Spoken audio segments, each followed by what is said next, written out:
Inside Out, llamada aquí del revés, se estrenaría en el 2015 ganando un premio de la Academia a la mejor película de animación. Merecidísimo. Y siendo una de las mejores películas de Pixar, así como el cenit de las películas de animación, tanto infográficas como las de animación más tradicional. Pero no te enrolles con la primera parte. Si hay que decir lo chula que es. Nos encantó en su día cuando la vimos. A ver si se va a poner nervioso. Venga, al lío. Y estaba ya con ganas para ver qué me ofrecía esta secuela, que renueva parte de su equipo creativo y algún que otro doblador. Esta secuela ha estado muy bien, pero ¿y si es una excepción? ¿Y si Pixar nos vuelve a fallar? Si nunca nos falla. Eso es lo que lees por ahí, que la gente está muy enfadada. Y es que Inside Out 2 o Del Revés 2 sigue siendo la prueba fehaciente de que Pixar sigue siendo Pixar. Y creo que esta es tanto su virtud como su talón de Aquiles. Venga, acaba ya, que la people quiere ver ya cosas de la película. Y todas estas particularidades referentes a la película las veremos después de la intro. Así que al lío con la crítica. Venga, y ahora la intro. En estos segundos hay que acordarse de un montón de cosas. No te equivoques. Si tienes que cortar, corta. Y si no, pues venga, al lío. Así queda más natural. Pero puede que no le guste a todo el mundo. ¡Ah! Tenemos que estar preparados. A ver, datos del director, del estudio de animación. Acuérdate de hablar de las anécdotas y de las cositas creativas, que siempre queda muy bien. Así que venga, al lío.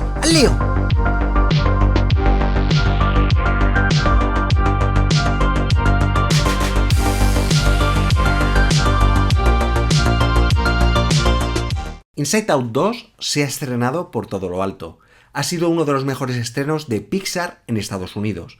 Y por ejemplo, en España está rompiendo récords, ya que ha sido el mejor estreno de una película de animación en nuestro país. Pero, ¿qué le hace tan atractiva? ¿Su campaña de marketing? ¿Que esté demasiado vinculada con el éxito de la primera parte? Lo veremos a continuación. Os explicaré más o menos cómo está confeccionada y, seguidamente, lo que opino de la película.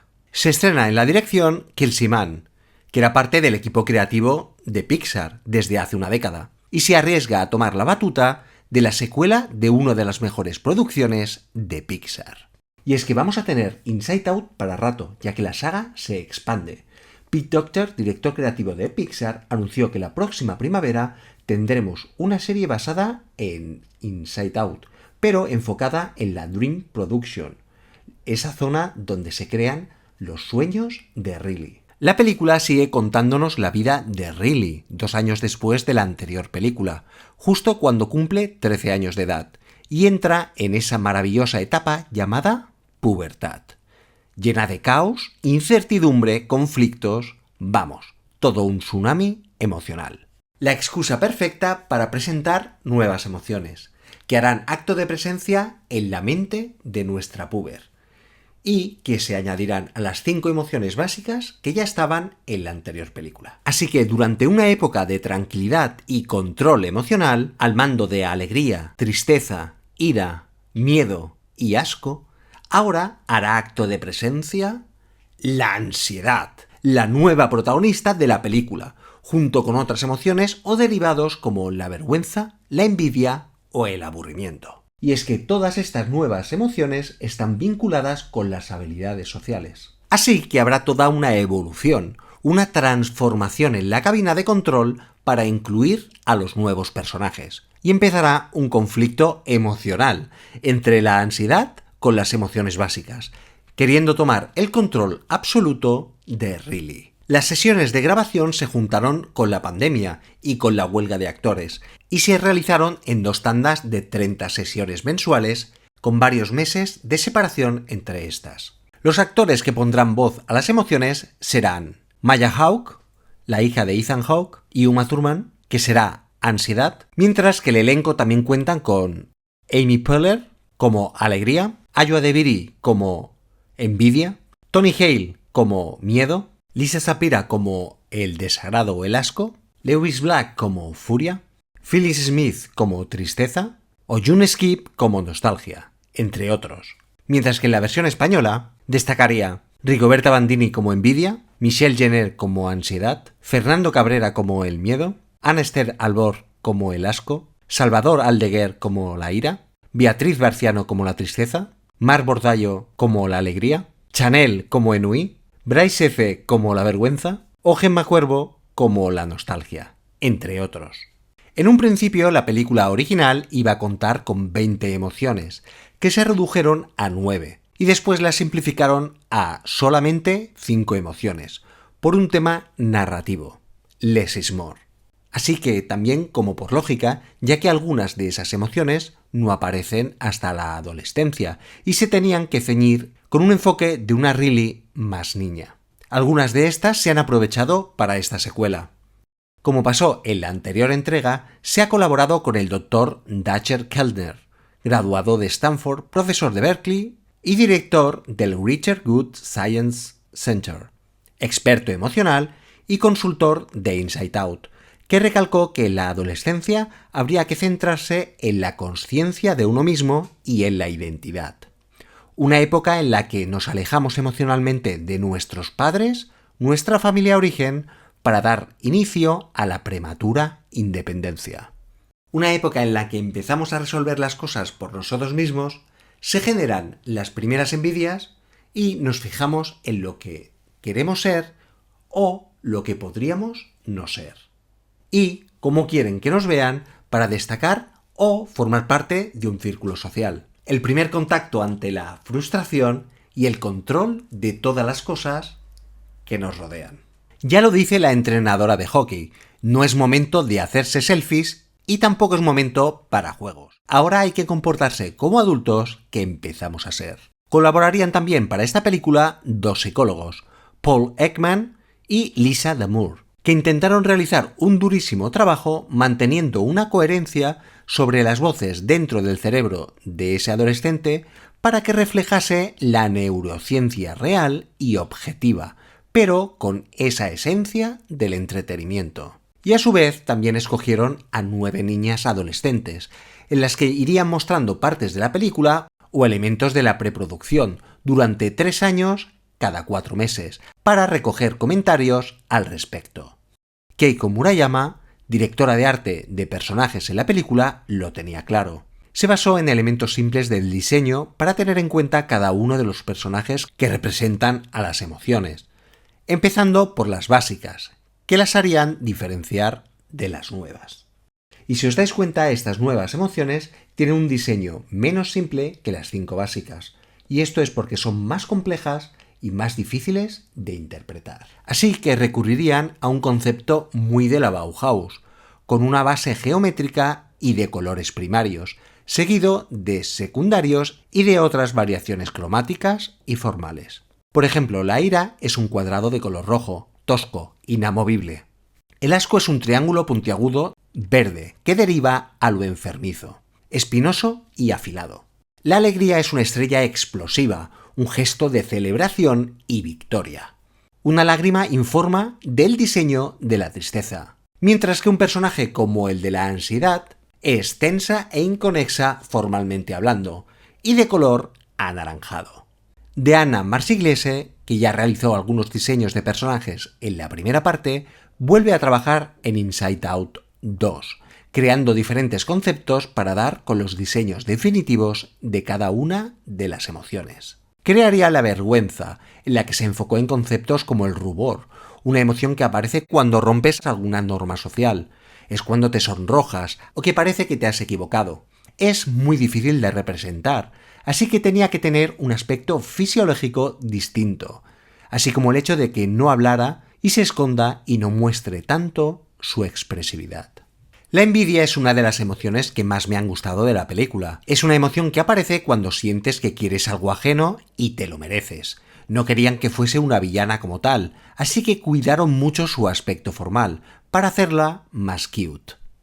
Y la ansiedad, una emoción que necesita y manipula al resto de emociones, un maelstrom emocional por excelencia, y un simbolismo perfecto con esa sirena y el caos que aparece en la sala de control de la película. Todos nos hemos topado con ella. A diferencia del miedo, es que necesita tener el control de todo y lo que podría salir mal en el futuro, como un aviso para poder evitar ciertas amenazas. Lo que pasa es que puede tender a descontrolarse. Enui, o el hastío, es la más pedante e indiferente de todas las emociones. No necesita ni llegar a la sala de control. Lo manipula todo mediante su control remoto. Un reflejo de los adolescentes y su apatía. Se le quiso dar ese toque afrancesado y petulante.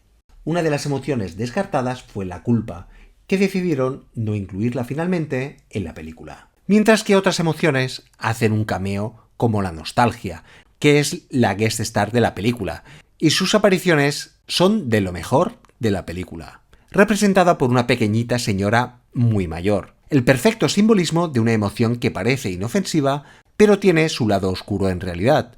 Solo tenéis que ver cómo juegan con nosotros con la nostalgia. En películas, en series, con la estética, etc. Pixar en general divide sus películas en diferentes secciones temáticas, que serán las diferentes secuencias de la película. Así que cada una de estas estará compuesta de diferentes escenas con un tema central. Exactamente a Inside Out 2 tiene unas 25 secuencias aproximadamente, cada una con su nombre, una referencia que será de gran ayuda para coordinarlo todo entre los diferentes animadores y los equipos técnicos y creativos, pero sobre todo para darle una coherencia entre todas estas. Cosa que ayudará a entender mejor por parte del espectador cuando se visualice la película. Hay que contar que está compuesta de muchos inputs y aunque tenga una linealidad en cuanto al argumento, es un vaivén de intercalaciones entre el interior y el exterior de Riley.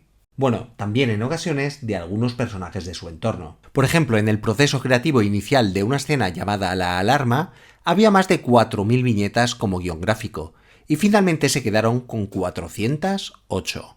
Como pasa con muchas obras gráficas, no es una cuestión de cantidad, sino de simplicidad. Coger lo esencial para que funcione. Jason Dreamer, diseñador de producción, tenía presente que ante todo no querían reinterpretar ni competir con la primera parte, sino respetarla y tenerla en cuenta en todo momento, para ampliarla con cierta naturalidad. Tampoco querían hacer exactamente lo mismo, sino expandir su mundo y probar nuevas posibilidades. Para ello se rehizo absolutamente todo lo que se creó en la primera parte. Estamos hablando que han pasado ya varios años de la anterior película, y ha habido una evolución tecnológica que había que aprovechar. Hay que tener en cuenta que Inside Out se hizo con un software de hace 13 años, así que una de las finalidades de la película era que todo lo que se ha creado en esta nueva película fuera creado de cero. Tanto es así que los artistas trabajaron durante 1 año y medio solamente en crear las nuevas versiones de los personajes originales que reaccionarían con un nuevo sistema de iluminación y texturas.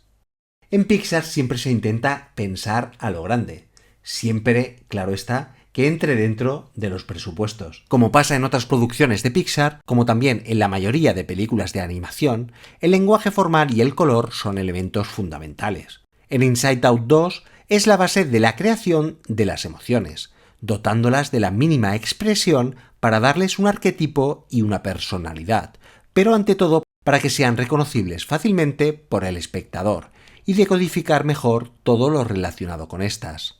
Adam Habib, director de fotografía, y Ryan Hewitt, cámara y director de la puesta en escena, decidieron utilizar diferentes tipos de estilo de cámara según el mundo que mostraban. Para el mundo exterior, donde vemos a los humanos, se utiliza un efecto de cámara en mano, en la que veremos una pequeña vibración física dotando de imperfección y naturalidad a las escenas, mientras que el mundo interior de la mente son todo cámaras fijas. Pero existe una excepción, y es que en ocasiones se filma a la ansiedad con este efecto en cámara en mano, recurso para dar la sensación de importancia, confusión y a la vez de caos.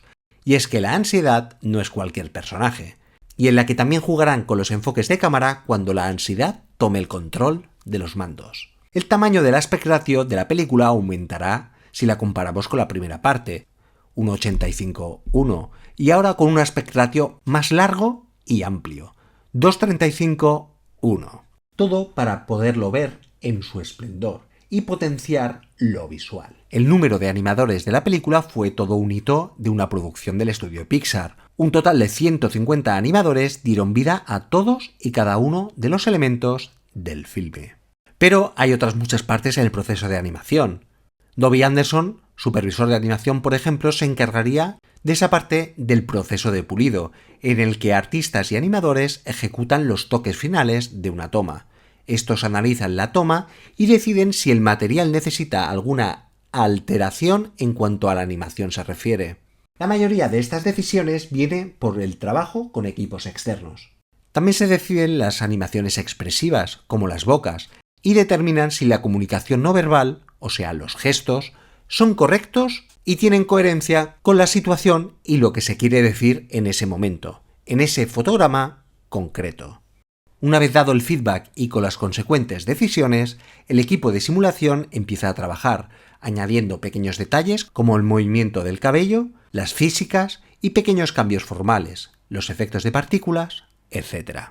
También hubieron retos en cuanto a personajes y su estética. Es el caso de Bluffy, que realizarían un trabajo extra para que se visualizara en 2 dimensiones, como un dibujo animado plano. Supongo que el contraste estético de nuevas producciones como Spider-Man Into the Spider-Verse o Mutant Mayhem ha hecho que se abran nuevas fronteras en la estética y en la manera de mostrarse en las películas infográficas. Para la música, en la primera parte, Michael Giacchino realizaría la banda sonora con toques de jazz retro y melodías de piano. Para la secuela, Giacchino recomendó a Andrea Dalsman para que tomara el timón, siendo esta su primera banda sonora íntegra en solitario para un largometraje. Esto ha convertido a Andrea Dalsman en la primera mujer en componer una banda sonora para un largometraje de Pixar. Las referencias básicamente se valen de la primera parte, pero encontramos los típicos easter eggs que los creativos de Pixar van dejando en sus películas. Pero destacaría la referencia del spot del Macintosh de Apple que se emitió en la Super Bowl, dirigido por Ridley Scott, y que hace referencia a 1984 de George Orwell. También hay referencias a los dibujos animados infantiles tipo Dora la Exploradora o Doraemon, y también al mundo de los videojuegos, exactamente con el personaje de Lance Slashblade, que se basa en el protagonista de Final Fantasy VII, Cloud Strife. No puedo estar más orgulloso de cómo ha salido finalmente esta secuela de Inside Out. Y claro, sí que se puede mejorar, pero podía haber salido muchísimo peor.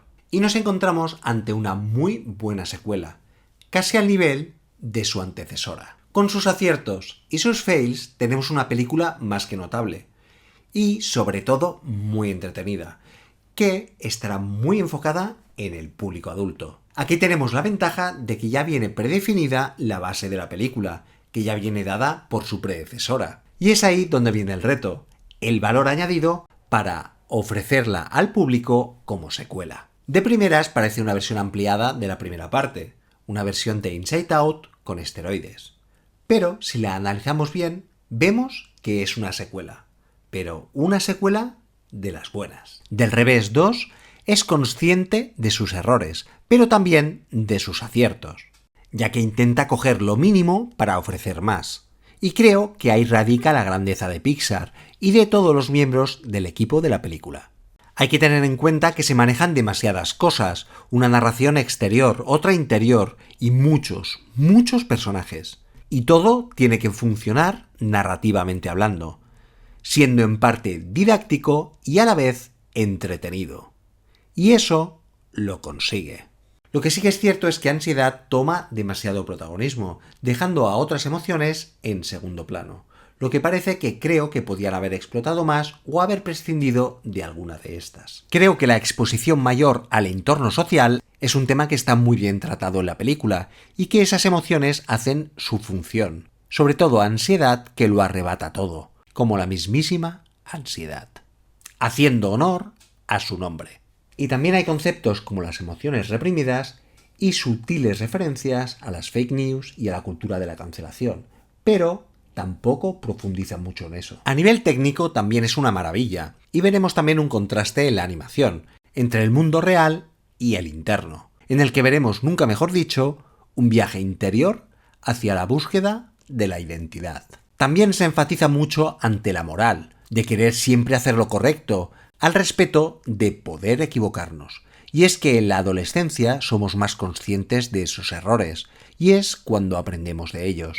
Y considero la primera parte como una masterpiece en toda regla, ya que, venga, ¿qué hubieran hecho otros estudios de animación sobre una película sobre las emociones? Obviedades, chistes malos, reiteraciones, situaciones absurdas y una historia simplista. Pixar, os guste o no, está a otro nivel. Intenta hacer una película para que la disfrute todo el mundo y tiene un depurado y un control de calidad en tantas cosas que ni llegamos a imaginar. Pero ante todo, no toman al público como idiota y siempre intentan añadir un factor diferencial, funcione o no. Pero arriesgan. Y claro que no todas sus películas son excelentes, pero sí la mayoría son reconocibles e identificables, con una gran calidad y películas a tener en cuenta, incluso las más irregulares que son las películas de Cars. Y claro, estamos en un negocio, con una competencia mayor con estudios como Illumination, Sony Animation Studio y la siempre destacable DreamWorks. Cosa que es maravilloso, la competencia hace que haya movimiento creativo y que no se estanquen los estudios. Aparte que también hay estudios externos que colaboran con unos y otros. Estamos ante un push de animación infográfica y en el primer puesto, a mi parecer, está Pixar. Y con esta secuela lo han demostrado. Y aunque no sepa mal que se estén enfocando demasiado en las secuelas, estas no dejan de ser necesarias en un negocio cada vez más caro. Una secuela hace que se pueda exprimir nuevos enfoques y explotar ciertas cosas que en una sola película son imposibles. Una primera película sirve básicamente para plantear un contexto y presentar unos personajes. Y también es cierto que al público le cuesta más ir a ver películas originales que una secuela. Y esto es todo un hecho. Siempre he comparado a Pixar con Nintendo en la manera de plantear sus películas. Aunan una estética muy bien realizada y reconocible para una decodificación perfecta. Una historia original bien narrada con un trasfondo. Una progresión en la que con diferentes elementos darán datos al espectador de una manera inteligente que se irán resolviendo. Y está uno de los puntos más importantes: el factor emocional. Y eso también lo demuestran en sus cortometrajes, que no dejan de ser obras de arte en formato reducido. Y claro, Inside Out lo potencia y se arriesga. Repito, no es tan redonda como su predecesora, ya que pierde en parte la novedad y el concepto de lo original. Pero no lo necesitamos. Hemos evolucionado como espectadores y algunos incluso, si tenían peques en la primera parte, comprenderán perfectamente esta segunda. Es un regalo para ellos y al final es un regalo para todos. Dejemos de criticar si el estudio de animación está a la altura o no lo está. Claro que tendemos a la tentación hacia la comparación, pero hagamos algo más importante. Dejémonos llevar para disfrutar de la magia del cine de animación. Del Revés 2 nos presentan nuevos personajes dentro de un contexto familiar y expande su universo con nuevos escenarios, con el sistema de creencias creado con una estética maravillosa en la que veremos esos vínculos enraizados en los que cree Riley para mantener su identidad. Un contexto parecido al que pudimos ver en Avatar. La bóveda, la sede de alta seguridad de Riley, donde se guardan esos secretos y donde se dejan las emociones para descartarlas y ser reprimidas, que se utilizó como simbolismo una bóveda bancaria estadounidense. O la sala donde se van creando esas supuestas predicciones de los pensamientos. Maravilloso, por cierto, ese easter egg del Distracted Boy. Y un nuevo entorno social para Riley, fuera de casa de sus padres, en el que veremos su admiración a las chicas populares como Valentina y sobrellevar su relación con sus mejores amigas. En el que veremos un diseño muy actual y con arquetipos muy diferenciados de diferentes culturas. Con un nuevo contexto enfocado en el hockey sobre hielo, un deporte de riesgo, de gran tensión física, de gran rapidez y de inestabilidad, que estarán increíblemente bien definidos con una animación, efectos e iluminación aportando unas escenas que rozan en ocasiones a la realidad, muy dinámicas, manteniendo una tensión entre el juego y lo que le sucede interiormente a Riley. En general, nos regalan una película a nivel técnico apabullante, en la que no pararemos de reír y disfrutar solos, en pareja, con amigos y en familia. Pero sobre todo una hoja de ruta hacia la comprensión de los adolescentes y que dará la oportunidad a padres, madres, tías, abuelas e incluso a amigos y amigas a empatizar un poquito más con estos. Y a pensar en cómo éramos entonces. Ante todo, que funcione como una catarsis, que seamos conscientes que todos llevamos la emoción de la ansiedad dentro de nosotros. Sabemos lo que se siente y es una buena manera de conocernos a nosotros mismos.